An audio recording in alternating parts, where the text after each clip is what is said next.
for love and liberty. Soweto hums with life. Vibrant street markets, colorful murals on brick walls, and the rhythm of distant drums paint a picture of a community alive with tradition. Children laugh as they chase uneven soccer balls, while elders sit beneath sprawling trees, sharing stories that keep their heritage intact. Amid this vibrancy lies an unspoken truth, a web of traditions as binding as it is revealed. The camera pans to Nandi, a young teacher with a spirited step. She walks through bustling streets, politely greeting neighbors but with eyes that betray a yearning for something more. Her life, like many women here, is guided by ancestral customs, rules that have, for generations, shaped love, duty, and identity. The subtle tension of conforming lingers in the air. Nandi's fingers tighten around the strap of her bag as her gaze lifts to the horizon. The title card appears, For Love and Liberty. Night falls. Nandi steps carefully into a quiet, moonlit corner of Soweto, where shadows blur into each other. Saifo waits, leaning against a rusted fence with a small, mischievous smile. His presence is magnetic, an artist whose hands tell stories of freedom splashed onto canvases and walls. Their eyes meet, a moment that sparkles with both joy and fear. You shouldn't have come, Nandi says, though she's already leaning toward him. Saifo's smile softens. Why shouldn't I? Is it forbidden to meet the woman I love?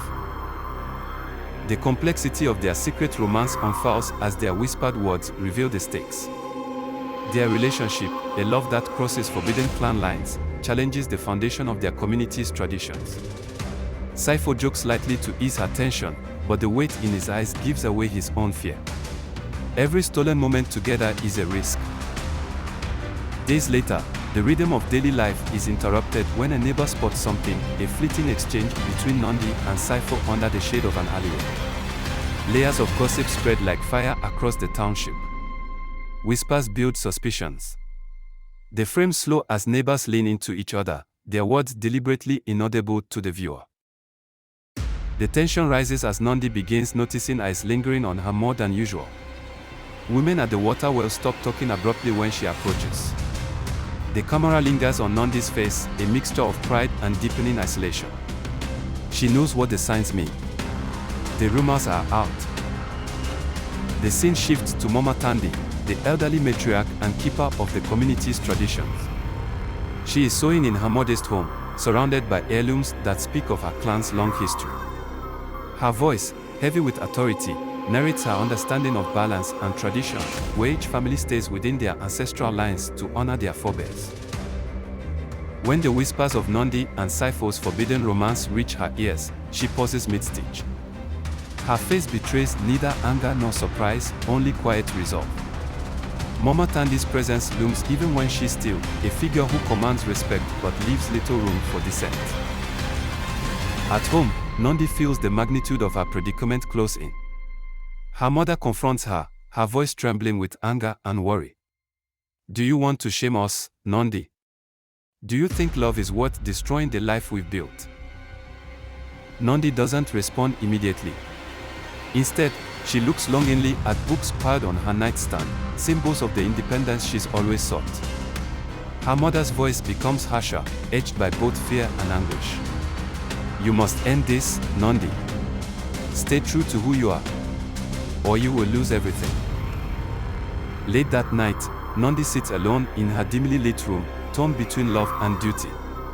A montage of hauntingly quiet moments shows her staring at an old family photograph, brushing her fingers over Saifo's drawing of a soaring bird, and finally burying her head in her hands. The struggle for independence is no longer just external, it's ripping her apart from within. Saifo, in contrast, presents a defiant front. At a makeshift art studio, he paints a vibrant mural of two clasped hands breaking through heavy chains. To his friends who question his priorities, he answers passionately, what good is honoring the past if it stops us from building a future? Tradition should never be a reason to love in fear. His words are a rallying cry, even as his friends exchange skeptical glances. They, too, are tangled in the web of fear and compliance. Saifo paints furiously, his emotions raw on his canvas. The brushstrokes become sharper, louder, a symbol of rebellion that challenges the silence around his love for Nandi. The ripple effect of Nandi's quiet defiance begins to take hold. A group of young women, friends, neighbors, and even strangers begin to confide in her. They speak of their own struggles under the weight of arranged unions, denied education, and a lack of autonomy. "You're braver than us, Nandi," one whispers, eyes darting around the room. "You dared to love."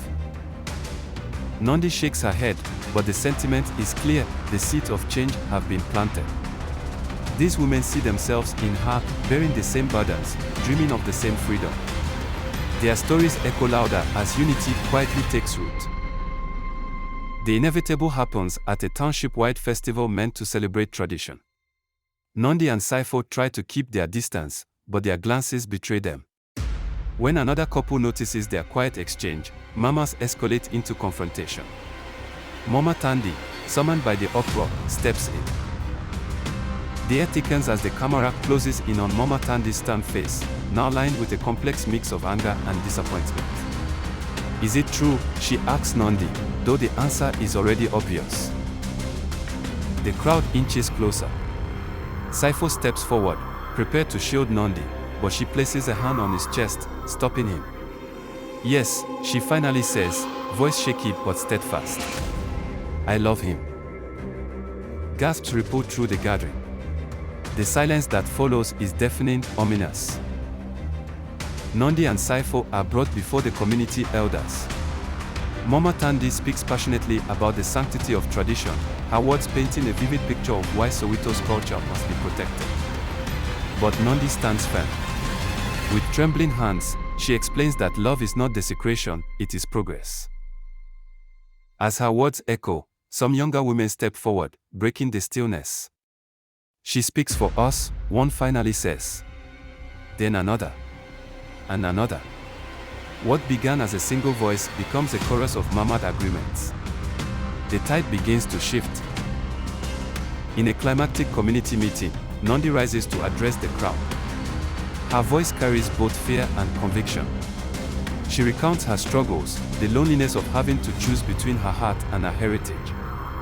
Without diminishing their proud traditions, she asks one daring question: if love is wrong, then what are we fighting so hard to preserve? Her words ripple through the audience, leaving some elders moved, others visibly agitated. Mama Nandi watches quietly, her expression unreadable.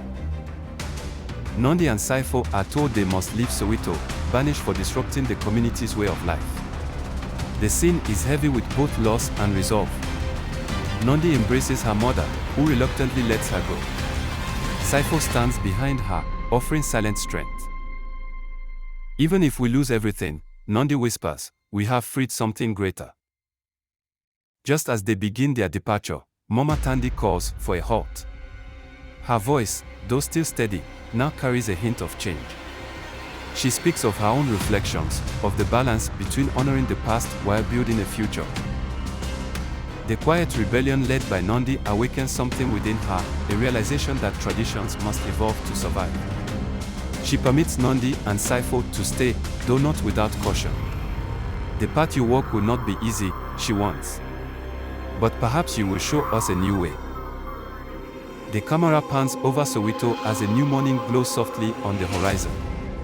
Nandi and Soweto walk hand in hand through the streets, attracting both warm smiles and wary glances from the townsfolk. A group of women gathers in a courtyard, practicing songs that speak of hope and change. A child runs by wearing a shirt emblazoned with Soweto's painted bird. Mama Nandi watches from her porch, sewing a quilt that now features brighter, bolder colors. The story closes with a feeling of resilience. Though challenges linger, the spark of progress and love has planted deep roots in Soweto. Tradition and independence are no longer at odds, they are forging a new harmony. Share your thoughts in the comments below. Don't forget to like, share, and subscribe for more inspiring African tales.